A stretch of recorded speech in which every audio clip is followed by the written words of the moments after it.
Yep. Very.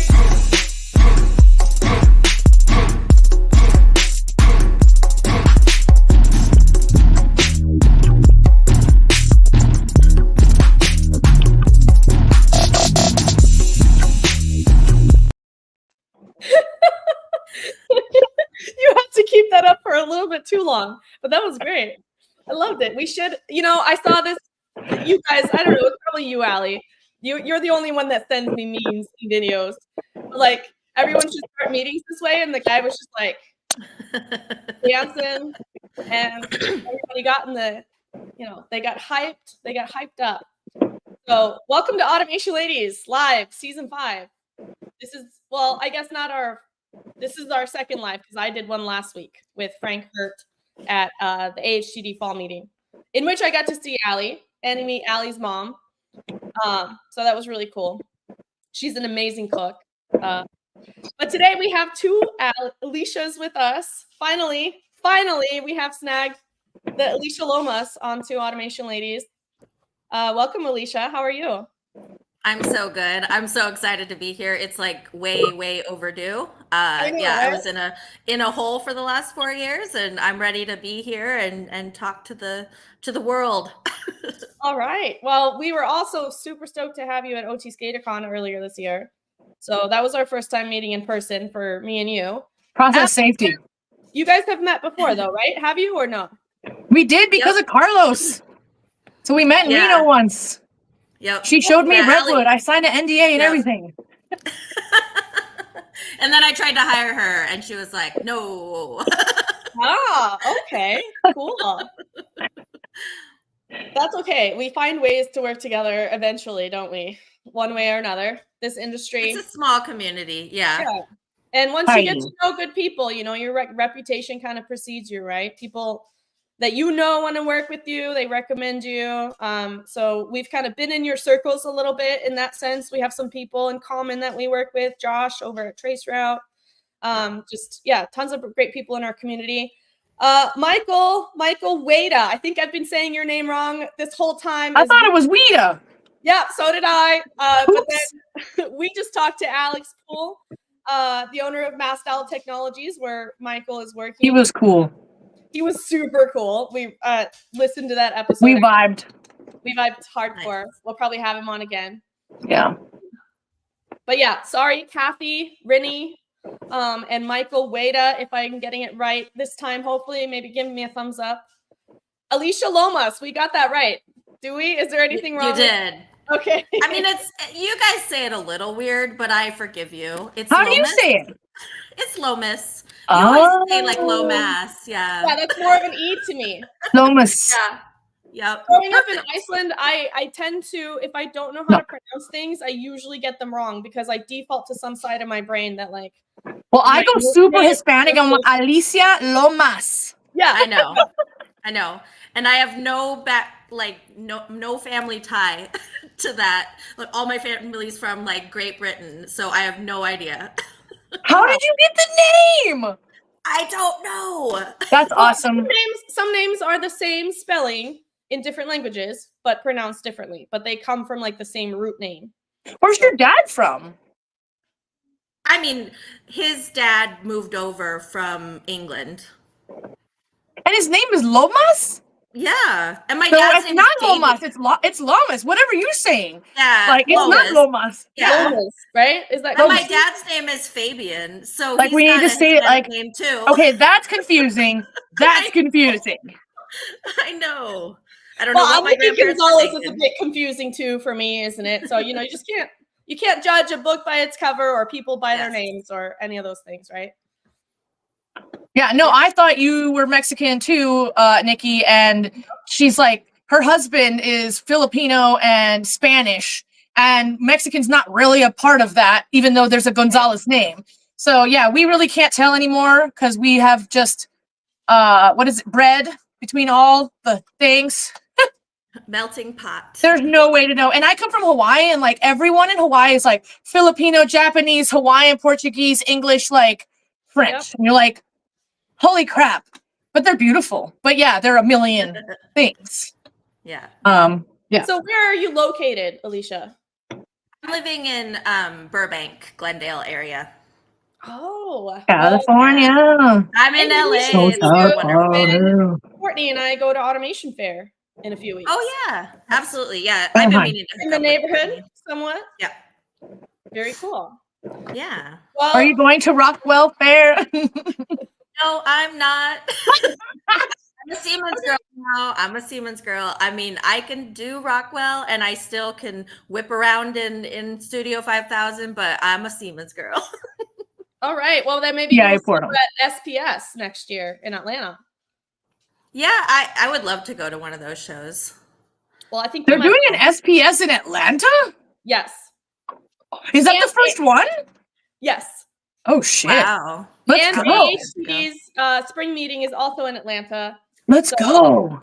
Yeah. Alicia, you have to go. Yes, we're going. I know. For sure. Let's plan it. All Yeah, right. Okay, so we cool. talked to their people at IMTS a few weeks ago. They actually had an SPS stage in the North Hall. I guess, yeah, the North Hall is where more of the automation stuff was located. And they had like SPS representatives there, and they were running some talks on like a side stage. And Nice. yeah, they told me all about SPS it. means PLC. I just don't know how to say the full Yeah, programmable logic controller in German. Is going to take me a while because I can speak Spanish and that German shit is hard. Yeah, because IMTS was a lot of like machining and those sorts of machines, which obviously have a lot of automation. And then the automation around it, so machine tending and all kinds of technologies, right? A lot of robot arms. But our stuff, like control stuff, PLC stuff, components that we build into our things or your guys' stuff is Well, she does robots too. SPS is kind of the closest thing I think for that exact niche. Yeah. And there isn't like Automate also kind of focuses PLC, on the yeah, quite a bit. Introducing automation to manufacturers. And then there's different like packaging shows and this and that. So I think SPS kind of possibly fills a little bit of a void that we had here on this side of the ocean. That sounds great. So yeah, that would be a fun. Yeah, last year I got to go to Hanover Messe, like the big conference that was like a dream of mine. And it was great because it was Phoenix Contact and Siemens like fighting for me to go on their dime, and I picked the best package, and it was Phoenix Contact. Sorry, Siemens. Nice. That's dope. It was such a cool show. Yeah. Next year, just go on the other one's dime. Just kidding. But seriously, people even had equal like opportunity, right? Let's give They had special Pumas that were Siemens Pumas, and I was oh my like, god, I want that. With like the dark blue and like the light green they have. It was yeah. Totally color schemed. Yeah, I really like the trend. It's like teal. It's beautiful. E-Plan had those red and black Nikes, I think, and Harding also. They have shoes. We got our purple. We got to get you a pair of our purple automation ladies. Oh yeah, a shirt and everything, and a hat. But like, I want to comment that like, it costs a little bit more money to make all your plastic shit a blue hue like this. Yeah. But it's worth it. Like that totally. brand. Everyone knows what this is. It's elegant as hell. Yeah. Yeah. Those are beautiful colors. They are good. Like, and that's just a little bit of extra money to make your gray like blue. That's it. Like. Yep. Can I also? And we love this crap. Yeah, I'm gonna throw in one more anecdote here, Allie. When I was crossing the border from Seattle to Vancouver via car, at the time I didn't have my green card, but I had like a paper I could use. It was called a parole document. We really like to call immigrants aliens and parolees. It's really nice. Oh God. I've been on parole. Okay. I had to go inside the office both times to get background checked and all this kind of stuff. And just the stark difference between the rundown, everything was brown and tan, and nobody was happy to be there, US side of it, coming in, versus the blue, cheery, everyone was really nice, Canada side coming in. It changes your mindset. It matters. Yeah, it does. Your environment matters, you know? Yeah. I like natural light, like the colors that you have to endure looking at, or the lack of color. I care what color my Panduit is. I care what color my Ethernet cables are. And people are like, no one's ever going to see that ever. And I'm like, that's true. But you care, and that's what matters. And you spend a lot of time in the panels. It's just my art. Yeah. Apparently red plastic. I believe that. So we accidentally, so remember during the like famine of freaking supply chain, Global supply chain. we would buy crap from McMaster Car and we're just like, we just need gray terminal blocks. We don't care. And they would ship us red ones. And we're like, holy shit, we don't have time to switch these out. So we just used them. We're like, well, it's technically 120 volts. So we're going to go for it.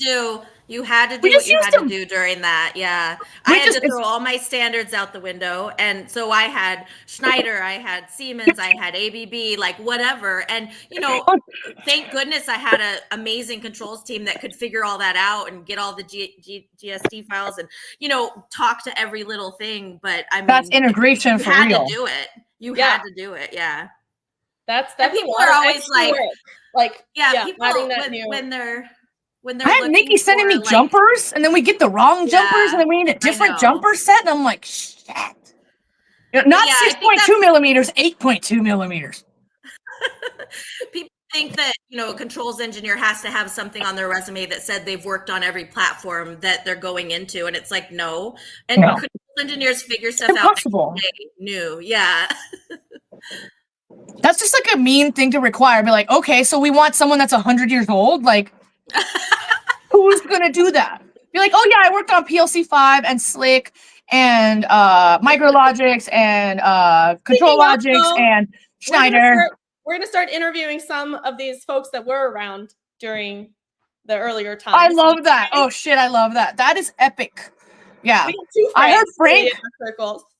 Frank was talking about working like he was the kid, right? The kid for the guys in 1977 when he graduated college. He was the kid, like intern working for the three guys that were like basically implementing PLC1. And so they were taking all the calls. So that is epic shit to me. Cool. Yeah. Even though it's Rockwell, like I don't care. That is historical epicry. We will talk about it. Absolutely. I want to hear all the stories. Yeah, when he came to visit, we talked about that too, because I was always the youngest too, and it happened within the last like few years that I'm like the old lady now. Like I was always the youngest on every team I was on. Me and Nikki are old now. Let's hear about your beginnings, Alicia. How did you get into controls engineering, and tell us kind of how you got to be where you are. Yeah, so basically I was a nerd in school. I was like an athlete and a nerd. I played soccer, and I was like, I have to have a 4.0, and it was just important to me.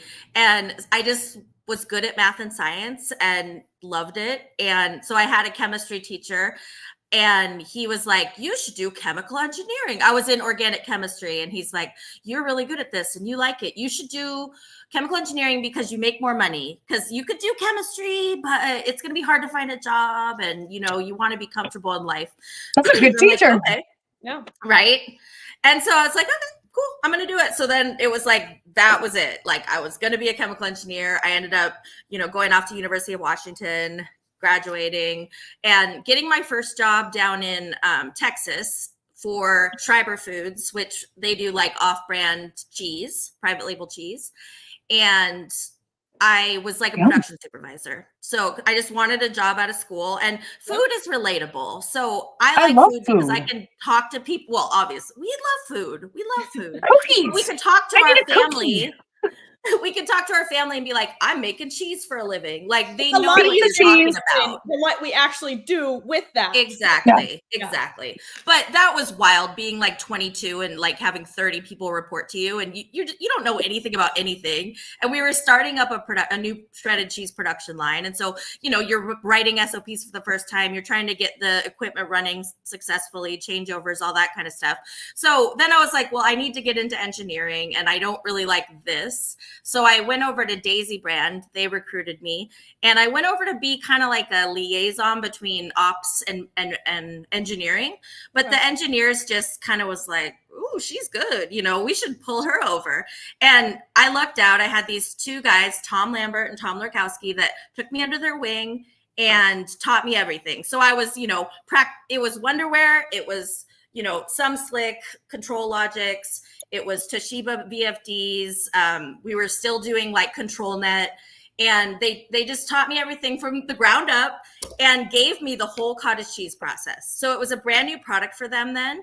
And I got to run the whole dang thing, like from scratch. Like we were sketching out isometric drawings for sanitary piping. I was, working with control panel designers to get my control panels built, overseeing all the contractors, and then programming everything and commissioning it. And I just remember like the first we were making cottage cheese, the owner of Daisy was sitting next to me and I'm like, gosh, I hope my sequences run right. Like I was so nervous and everything worked great. So that just gave me that foundation of like controls engineers are more than just programming. They size heat exchangers, they size valves, they do everything. And that's where me and Allie have a lot of similarities. We're process controls engineers at the end of the day. Like we're chemical engineers, right? So we have to know all of that. We have to know what works. So that kind of built my foundation and my love for automation.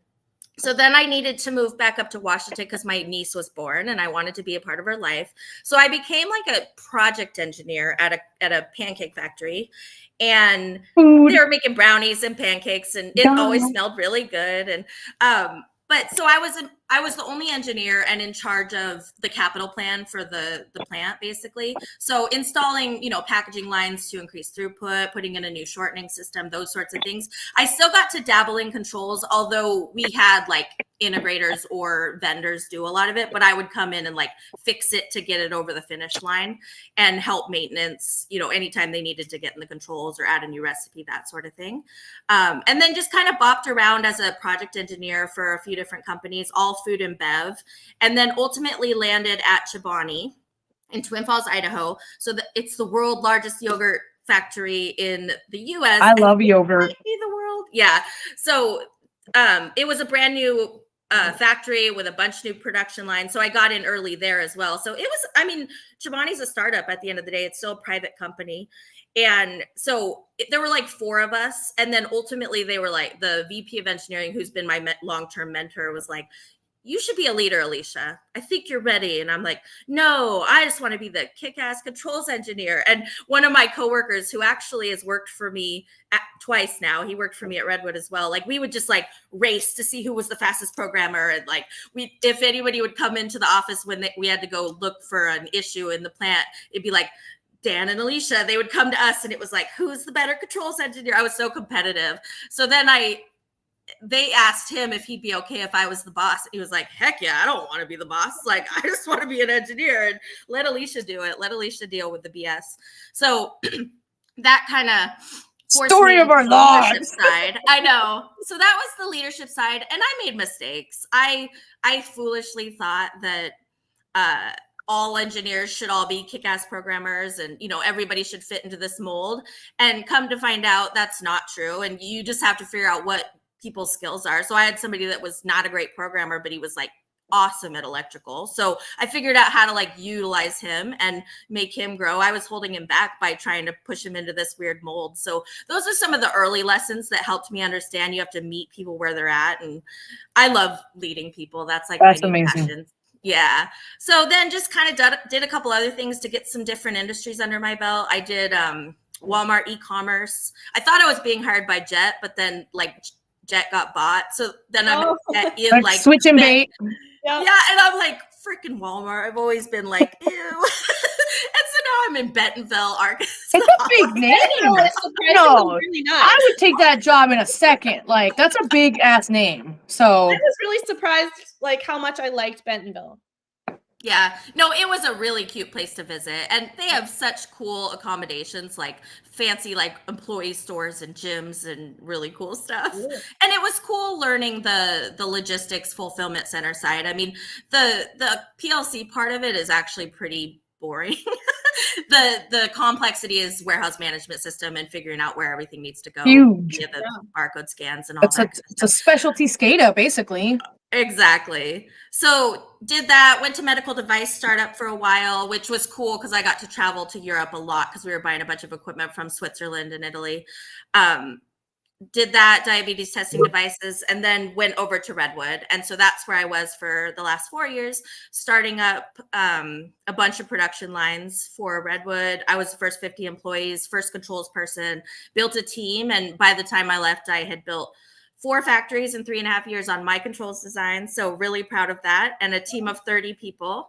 Yeah. So really incredible team that I had there. It was great, and I miss them every day. I have like a group text, like, because I miss being able to like collaborate with them, because now I'm back on my own. I'm basically I got hired to do the integration and controls for Terraform, which we're basically making a system that will take solar to create hydrogen via electrolysis, and then direct air capture to make CO2, and then combine the two to go through a reactor and make methane. So natural green methane. And so yeah, we're building that up, prototyping. I was wondering where the everything carbon came integrated. from. So CO2, Oh, yeah. got it. I was like, how are we making fuel? Okay, got it. Yeah, we're gonna ultimately make other things as well. That's cool. That's really incredible. I think that, and for those that maybe don't know, can you tell us what Redwood Materials does? Because I feel like you're on this, yeah. What do they do? changing the world. I got a tour of that place. That was cool. So looks like she might be frozen. Yeah. So we have joining the party, Courtney Fernandez. Sorry, I'm late. Okay. You froze a little, Alicia, but now let's get you back. Okay, cool. Yeah. So I was asking, with Terraform, like what you're doing is incredible. If it succeeds in like on a mass scale, right?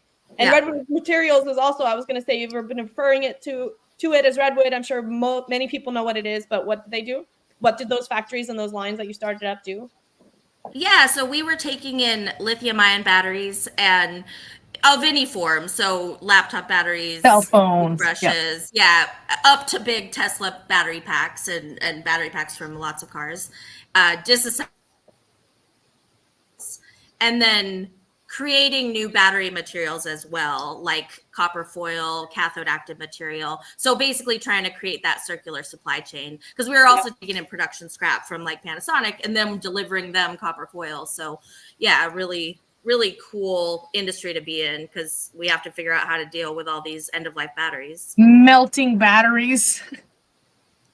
Oh yeah, there were some crazy things. Giant kilns. Lots of That's so cool. Batteries. So cool, but it also sounds like so much like toxic stuff going on. I'm sure there's like the safety involved. Yeah, you need afterburners for that. It's a very I know it's a very toxic process to like make it in the first place and to recycle it and all that. So I'm curious actually about like all the I mean just chemical safety that you have to participate in over there to make sure something that I was really proud of is that, you know, if you looked at our stacks, we were cleaning that exhaust. So yeah, we had various pieces of process equipment to make sure what we were sending, you know, you have to, you know, there's air permits and things like that, but also depends on where you are, right? Yeah, it does. It totally does. Here in the South, they may not care. Yeah, I think a lot of businesses go to places that don't care. Where it's more but yeah, if you're in California, you're going to do it right. You have to. I remember in the coffee industry, different places needed an afterburner. Other places, we would just let the coffee dust just out into the atmosphere. I think New Hampshire doesn't care, but you go to Boston or Massachusetts and they're like, you absolutely need to burn all that. So it really is like state, local government dependent on how much they care about like your emissions. Dude, this is kind of unrelated, but I read an article once about like the people that live by the sriracha factory and how like their eyes burn when they're like, I bet that's rough. In the air or whatever. Have you ever been? I went to the Tabasco factory. What is that? Like some island in Louisiana, and in the parking lot, you're like, damn. So just to get in there, you're like, whoo. I guess because it's a food chemical, they don't necessarily regulate how much like capsaicin you put in the air. It's a lot because I'm putting it in barrels. It's delicious, but like it is a spicy parking lot. Yeah. It is a spicy parking lot. So Courtney, I know you were late because I think you've been out. You want to tell us what you've been up to today? Yeah, putting out fires in some cases that I started myself. So Day in the life Love the of a humility. controls Yeah. integrator. sometimes I think trying to play business owner and engineer in the same day is not something I would recommend anybody do. I've had several moments where I've opened a panel on a low voltage control system that I'm doing. It's full of 16 gauge wire. I'm gonna fire myself as the electrician on this project. But yeah, I've just been troubleshooting a system that should be done by now, and it just keeps rearing its head. Well, we're sorry to hear that, but welcome to the support group. I would say I'm very happy to be here. Yeah. Good. The vibe And is I'm a good. terrible programmer. Or I said programmer. I meant electrician because my mind got all jumbled. But yeah, I'm a terrible electrician. I'm a good programmer. I actually am a bad programmer and a pretty good electrician. Nice. I feel I'm that not way. sure Yeah. which one I'm good at anymore. I have glasses that I dropped, and like I can't see where I dropped them now because they're my glasses. So that's having an effect on all of it.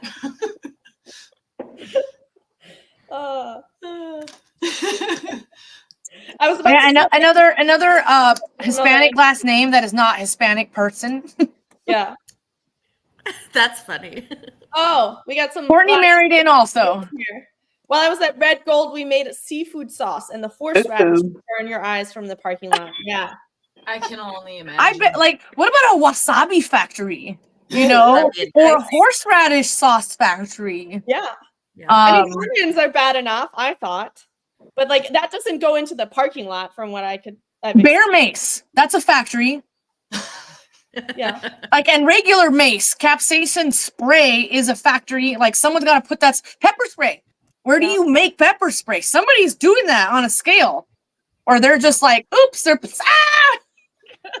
Actually, the worst thing I've ever experienced was there was actually a factory behind the one that I was working for, but they were doing dog food, like packaging dog food, but it smelled horrific. Yeah. And I was in like I was in my meat. first trimester with my first kid, actually, and the company I was working for like put text on the garbage can lids and then like inspected the text on it and everything. But when the factory behind them was doing the dog food, I was like, do you guys actually deal with the trash too? Because this is terrible. And they informed me that no, the other factory is processing dog food and it doesn't smell good. But when you're pregnant, like that's got to be rough. That was rough. It was turned from Extra sensitive, very kimchi unfriendly, like very quickly. Yeah. Kimchi. Oh shit. Well, it's like, what's your favorite food, Alicia? Our guest today. My favorite food, I like Indian curry of any sort is my favorite. I love spicy. So all this spicy talk just makes me hungry. I don't want it in my eyes though. Yeah, no, I love curry too. Because we hadn't gotten a hold on scheduling at all, and we were just pre-recording. We ate in probably like half of the first season episodes, at least the ones that never aired. Do you remember that? Like one of us was eating dinner, mostly me. Yep.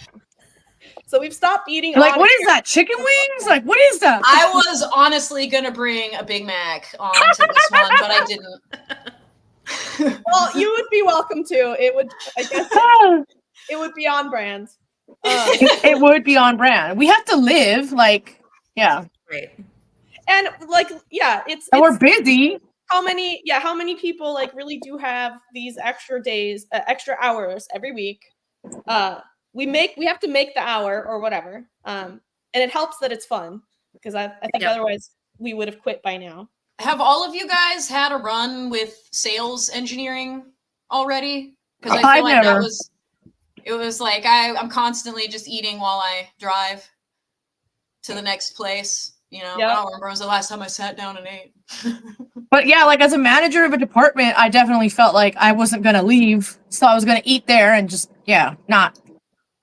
But that was as probably one of the few healthy like leaders in this group of four here, in terms of somebody that's grown a team, mentored people.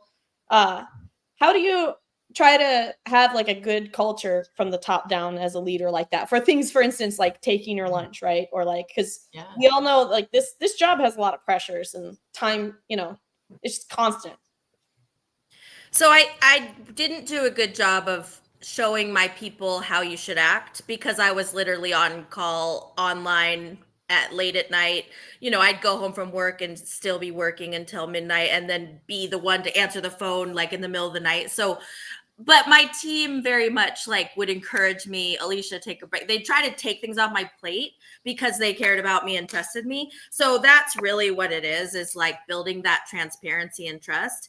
And I will say that I've been told from various leaders that they don't like my leadership style, but it's very effective if you look at the proof. And so I get told all the time, like, you have the most highly effective team, the most collaborative team, but it's like intimidating to other leaders. It's really, really, really, really weird, and I would love to unpack that. But to me, it's like you've got to give. They don't want to do the work that you just showed them they're gonna have to do. Probably. It's like motivated to be good, do good work, and what I do is make sure they feel heard. I know what their barriers are. Try to like shelter them from all the BS from the upper management and just let them go do what they're good at. And so I want it to be where they can come up to me and tell me anything, even if it's like, ooh, I'm late, or ooh, I screwed up. And that's the culture. I admit when I'm wrong. I want them to admit when they're wrong, and so then they want to work hard for me.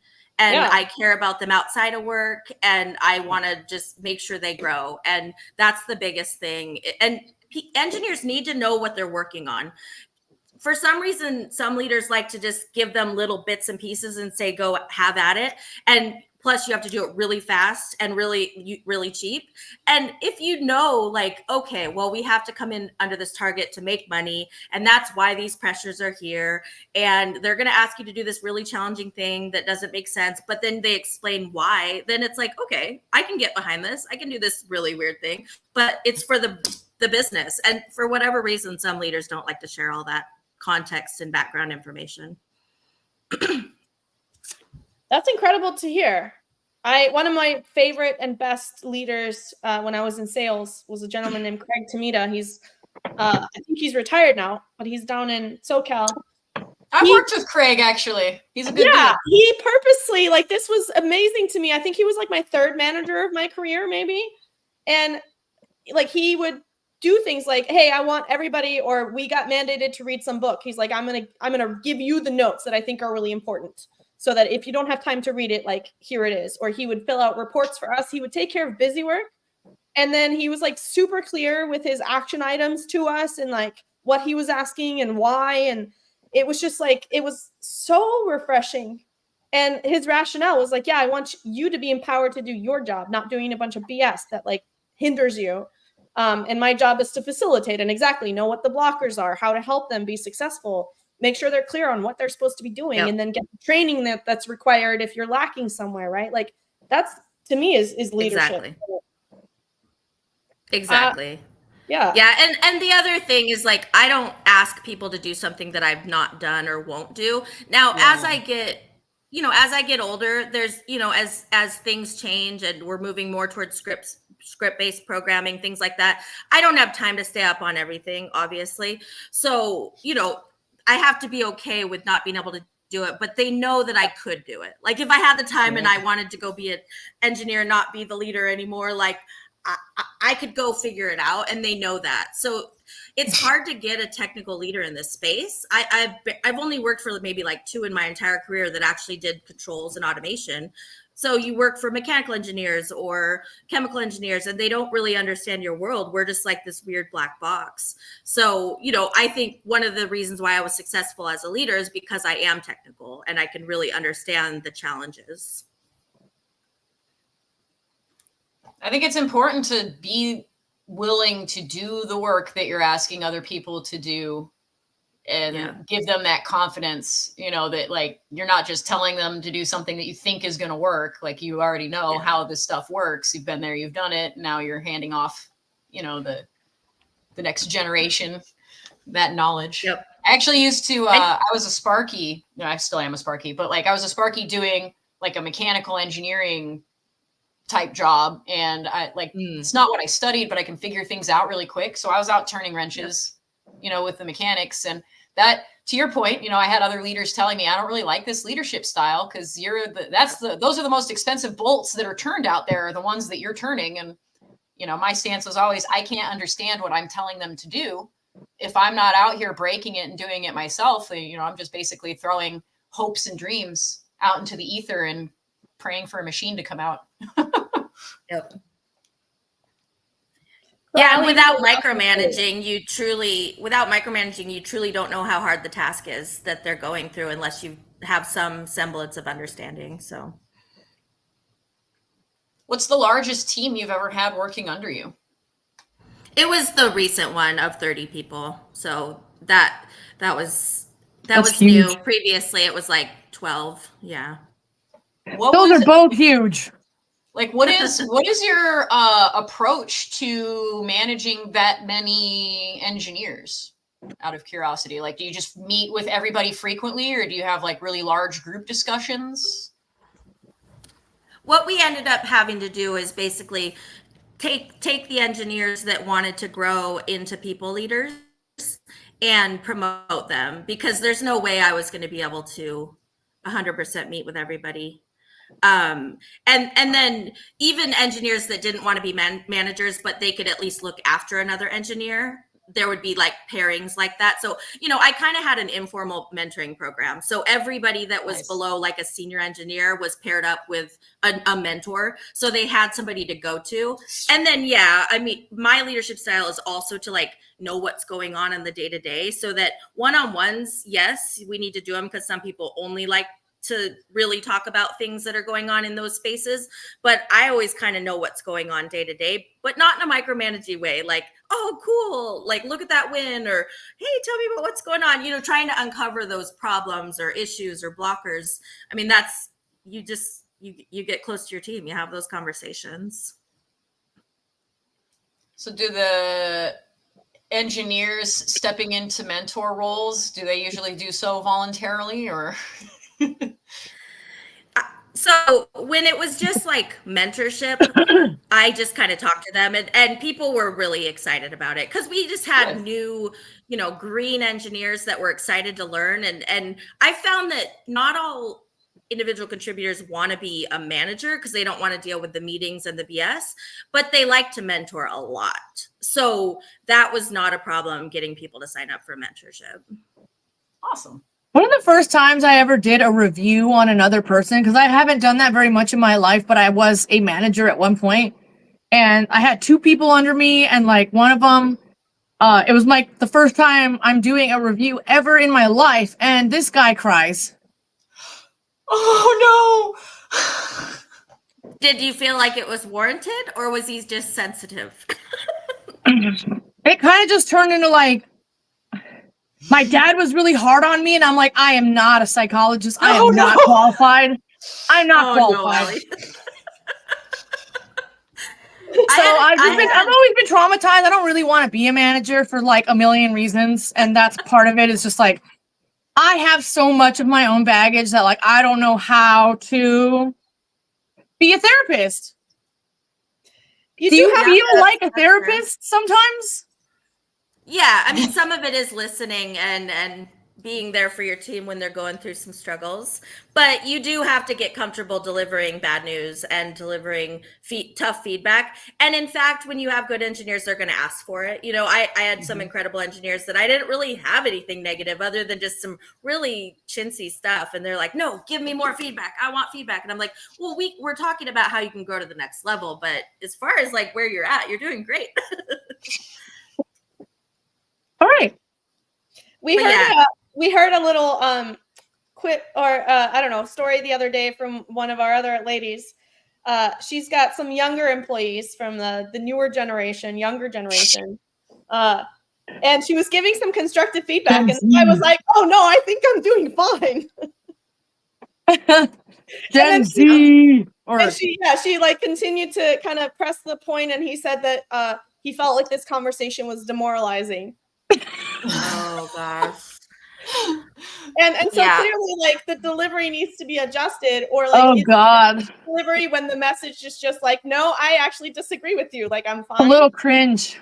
Yeah. And that's not going to work. If somebody's How not are we open gonna to do that? feedback, then Yeah, how are we you gonna need to do that with separate. them? Like, they're just like, no, I don't feel good. Be like, I'm not making any judgments, but I am also feel wholly unprepared to manage anybody like that isn't a millennial like I would that. say feeling super warm and fuzzy was never part of controls engineering when we were coming up. So that's the part that we're I just know. struggling with for them. It's just like, I'm not going to make this super nice because that's not what's actually going to get you where you're supposed to go. That's not this kind of job. I actually made a guy cry too, and it was one of those where he shouldn't have cried. Like I didn't do anything wrong. He was just really upset, and he went off and told everybody that I'm such a mean manager and this, that, and the other. And he needed a couple days off to heal from me making him cry. Oh, I mean, And I then have our a energy is pretty live. intense. I'm not going to make the comments, but he's healing from something else.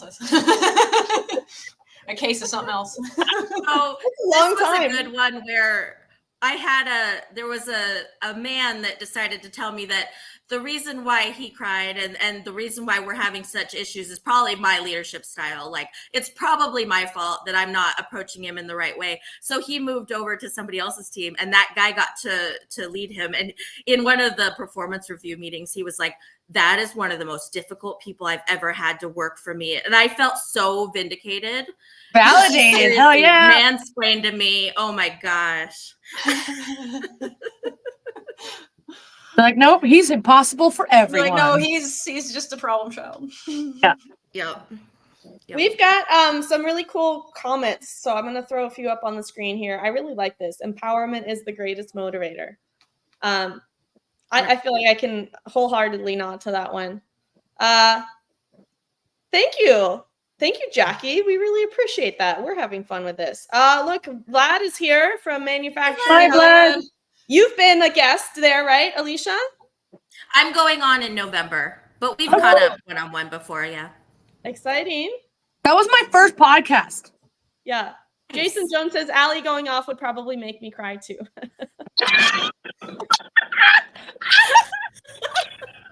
I've heard that because, like, back in the day, I was the nicest person, and now today I'm like told multiple times that I do make people cry, and that like my energy is so intense that they don't want. It's not because I'm mean; it's because they don't want to let me down, and they truly like what I stand for. And so, if I do give them like any kind of negative feedback, they think that that's really bad, and like I don't want to hurt anybody, and I don't even feel that kind of negative stuff towards people, but like I get it now. Like I'm not my moods and like my ability to control my emotions is like really important because I can hurt others in ways that I never thought about, and I don't want that. People look up to you. People look up to you a lot. And that's a responsibility I need to accept and just be like, I can't be how I used to be and just freak out about anything, because that's people are going to get really damaged by that, and that's not fair.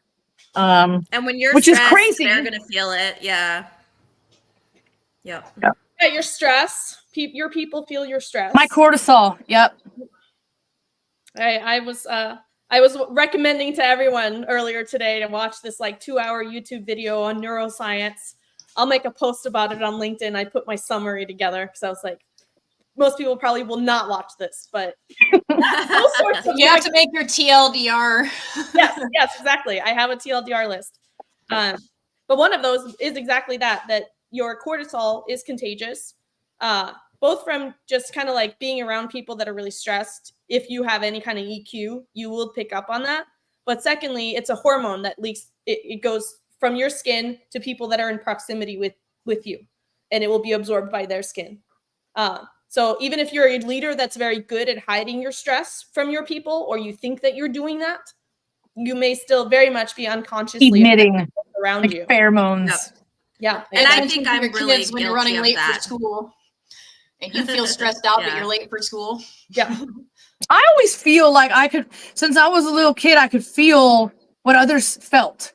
And so I always was like, well, I'm going to say what is going to make them not sad, because like I can tell. And that was when I was really little. I was like, why did that kid say such a mean thing when it's really obvious that like this other kid is in pain? And so I could just notice that when I was really small, like less than 10, and like other kids just don't see it. And even when they grow up, they don't see that shit. So I don't know. It's just a EQ in some kids like is kind of high, and mine for some reason haunts me. It seems like now they're doing a lot of like mindfulness stuff with kids, like That's way more good. than when I was going through school. And if there was any skill I could give my kids that I don't feel like I was taught at their age, is like emotional regulation. Yeah. Because if you try to analyze something before you've emotionally regulated, you'll never get to actually the regulation part. Yeah, you got to go be mad somewhere. Keep analyzing and never actually calm down. So you have to regulate first. And I hope the next generations learn that like way earlier than me. I'm almost 40 and I just figured it out like today. I think honestly, also our profession does have some, if you're not conscious about it, health hazards, shall we say? Oh yeah. Obviously there's safety hazards, but then just general kind of health. I mean, I remember, so I, started my career in the sales engineering, and I just remember looking at a lot of the people that I was looking up to professionally. And when I looked at them like health wise, I was like, I'm not looking up to that. Like, that's not what I'm looking forward to. I don't want that for myself. Yeah. And Michael made another great comment here. Something about sitting on a bucket, laptop balanced on a trash can, troubleshooting a down machine at 3 a.m. It toughens you up quickly. Yep. It does. And if you're not careful, it will also run you down pretty quickly. Yeah. Alicia, go ahead. Yeah, I was going to say, I'm on like the recovery of being that person for 20 years, to be very honest. Like my friends would always be like, what in the heck? Because I'm getting calls, fixing the yogurt plant, all the time. It took me until maybe a few years ago to even start shutting off things when I go on vacation. Like, This is just who I am. I'm majorly defined by work, but I need to work on that. So now in my current role, we have really good work-life balance. I'm loving LA. Like it's just beautiful. And I'm learning who I am, but that's weird too. Like, what do I like outside of work? So I started like junk journaling, and I'm having a blast, but it's really strange. I just put my whole soul into it for so long. And I was worried about my health very much, like way too stressed out. And you get like a weird heart palpitation. You're like, oh God, I'm having a heart attack. And it's hard to find in women, like it's just, you got to be careful. I started that at age 30. I'm working on the mindfulness. Yeah. Or I thought I was having a heart attack every day. Until a doctor said that's not what that is. It was panic attacks, right? Yeah, he was like, can you just make a less stressful life? And I was like, no. My therapist and my psychiatrist try that on me every time. Why don't you just not stress? I'm like, can't you just have a chill life? And with explicit detail, paint me a picture of what that even looks like. Like how? So that I could copy it. Yeah. Or like, can you come into my life and start doing a lot of things for me so that I can now can you change all my childhood? Can you take care of all my dependents? That would be great. So funny. I also I'm kind of currently entering a recovery for my last 3 years of sprinting, and lots of associated things. And just adrenal fatigue. Especially early on when I had just had kids and they were really young, right? I had a baby and a toddler, and people are like, "Oh, make sure to take some time for you. Make sure not to." Super easy said than done. Can you babysit for me then? And like buy me a gift card to go somewhere or do something, or just let me take a bath. Like, one of the funniest things I ever heard was when somebody said, "Hey, I keep hearing sleep when the baby sleeps," and it's like, sure, and I'll do laundry when the baby does laundry, and I'll wash dishes when the baby washes dishes.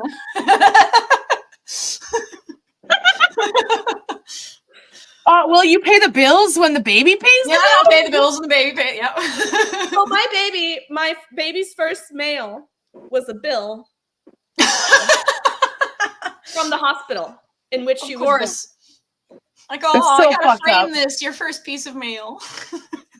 Yeah. Multi-$1,000 bill and to a few-day-old baby. Like, I feel like that's insulting. But she was a preemie, right? That was why it cost money. That's stupid. Big NICU bill. Yeah. So what do you guys do when you know that's happening? Because lately, like, I've just been going to eat food. or take a shower or something if I know I'm getting to that point. But like music, just go take a crying, walk or... music. So my daughter has this book, Parker's Big Feelings, it's called. And this girl, Parker, has a terrible day at school. She like falls on the playground and she spills juice on herself, and she's new at the school and she misses her friend. And she's upset when she gets home. And her mom advises her to breathe, exercise, and then read, I think was her like activity to calm down her big feelings. And I was like, you know what? I can get on board with this manual. It's very short. It's very easy to read. It's practical, fairly easy to implement. She went to go ride her bike for like 15 minutes. So I've been trying to do that. Breathe, get a little bit of exercise, and then try to do something for even like... Breathing is huge. It will go away. But when it's huge. there, like, it's big. And just deep So you gotta walk away. Deliberately. Did you ever have to make one of your 30 engineers go out and breathe? Yes, there were a lot of breakdowns. And yeah, you just gotta get them out, get them away. Yeah. So like, team building stuff. I have a colleague at Copium. He used to be, he did improv theater or something. And when we have our offsites, he led this exercise once that like improvers do before they practice or something. I don't know. But it was just about this like whooshing like good energy to people in a circle. And it took maybe 5 minutes. Fun. But it really brought it just brought a whole new bright positive energy to the whole room. It was impossible not to feel better after doing that. And it was also like a team camaraderie, team building type activity. That's cool. Have you done any kind of team building activities that you had to put together for your team off site at any of your jobs or anything like that? Yeah, my favorite one is sending the team when I was at Chobani to the escape room, and they got stuck basically trying to recalibrate. There was this little tabletop scale, and they tried to recalibrate it, and that wasn't even part of the journey at all. Like freaking controls engineers, like it was wild. That's hilarious because you put different things on there and be like, I know what this weighs. Like, wow. That sounds like fun. But yeah, team bonding. I know this is the 4 grand. Team bonding's really important. Yeah. I feel like karaoke is a good way of doing it. Would you agree? We did Alan? a lot of trivia. Trivia, that's but good. I like karaoke too. Yeah. Karaoke we only started trying it recently, but it just forces you to be really uncomfortable with people, and you get to like laugh at it together and have fun. And as long as I think you're with people that have the capacity to like be kind and have fun, you break down a lot of barriers that way. People told me like when I was singing, like when I opened, for like Trace Route Cons like night, that after they saw me suck, that they felt like nobody had to take anything seriously anymore. Right. So it's just like, this isn't serious because it's not. It's freaking karaoke. It's not serious. People miss the point of karaoke when they go up and they're really good. I'm like, it's supposed to be stop that. You're gonna suck. That's the point of this whole thing. Is that like you sound like crap? Yeah, but David was good. David is not allowed to open. He's not allowed. He's David, you're too good for this. He's really good though. You yourself says amazing karaoke singer, Dave. Like. Well, okay, I think if you have it is kind of intimidating. album, like you don't qualify as a karaoke singer, you're a real singer, right? But we need both because it's just gonna it's like we're gonna all be like, oh my god, this person's amazing, and everyone else we're just like, well, what did you expect? Like, well, I'm not saying you just clap anywhere. You're good job, you suck. No, like it's amazing to have an amazing singer at karaoke. I'm just saying, don't open because you like. To go after. Nobody will want to go. Yeah. Touche. As the closer or as the middle, like just any other position other than like the first one. That's so much fun. That they should come to OT Skatacon next year so they can do karaoke with us. Yes. I already bought my ticket. Boop, boop. Aww.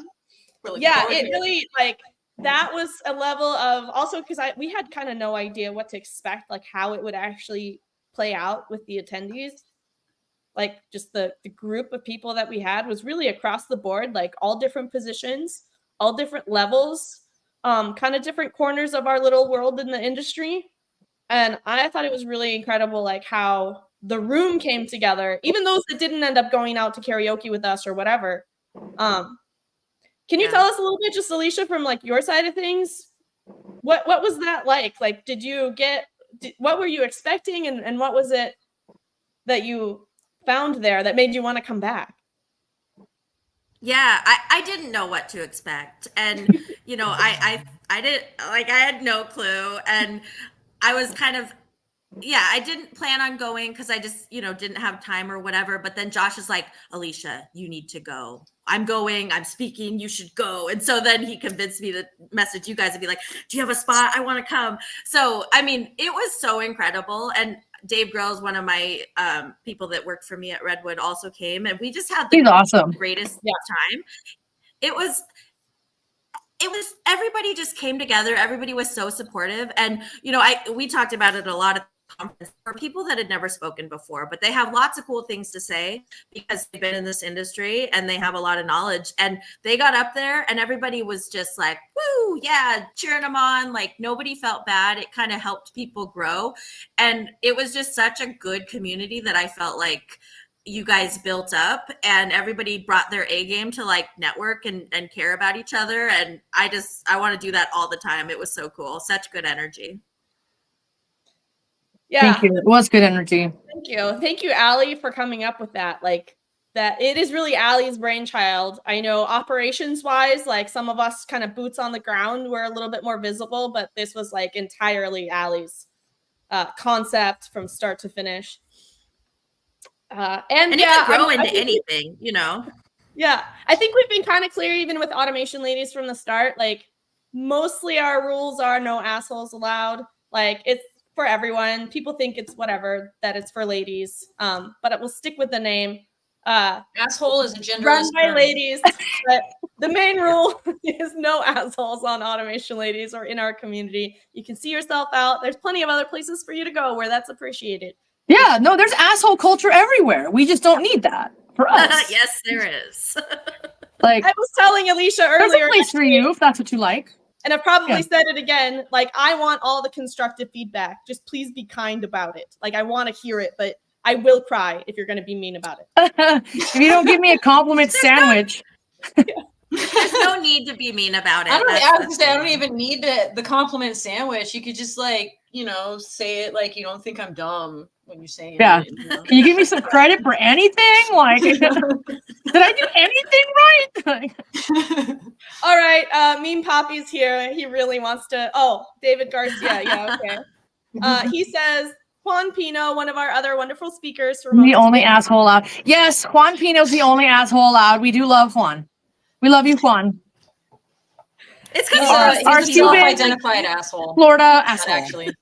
Well, doesn't everyone have that one, like at least one asshole friend that you love, even though he's an asshole, he or she? Yes. Right? That's a unisex term, in my opinion. Yes. Emily, just kidding. I'm an asshole.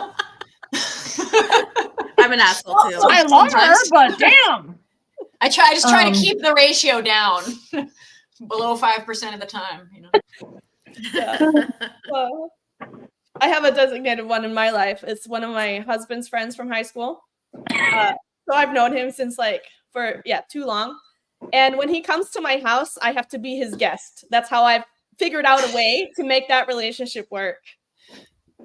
But learning to read people, knowing what their strengths are, knowing like things that you're not going to change about them, that also applies in the workplace situation, right? So Alicia, you said you kind of figured out that, you know, instead of trying to make everyone the same, figuring out people's strengths. And that's really like, I think one of the biggest things about like really high performing teams. It's a puzzle, not, you know, I don't know, checkers board where every or a chart or anything. Yeah. Or something like that. Right.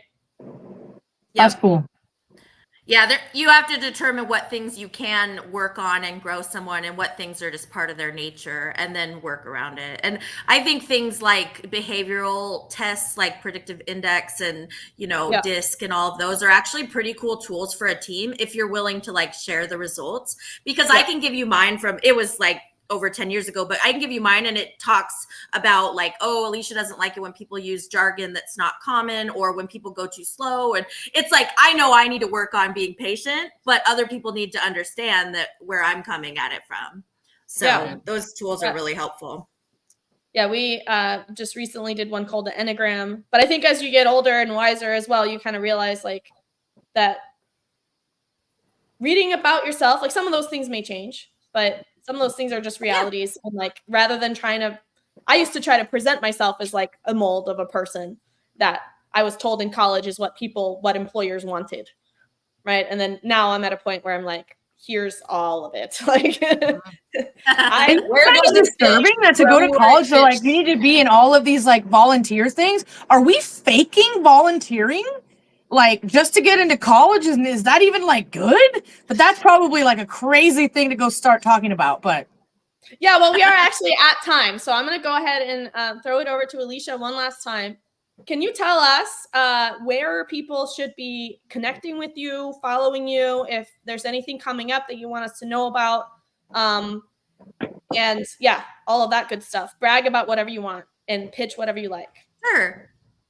Yeah, so I was kind of in a hole for the last 4 years just building factories. So I'm kind of back out, and I'm on LinkedIn pretty actively. So that's probably the best place. I love connecting. I love talking about automation stuff. I love answering questions. I love helping people, know what's out there and know what problems they can run into. So yeah, network with me for sure.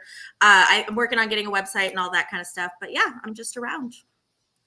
Very cool. Well, thank you so much for joining us. This was a blast, and we look forward to seeing you again next time, because this is definitely not your last. Yeah, we will have you again, please. Of course. Yes. If you allow. Thank you for joining. Bye. Bye. Thanks, everyone.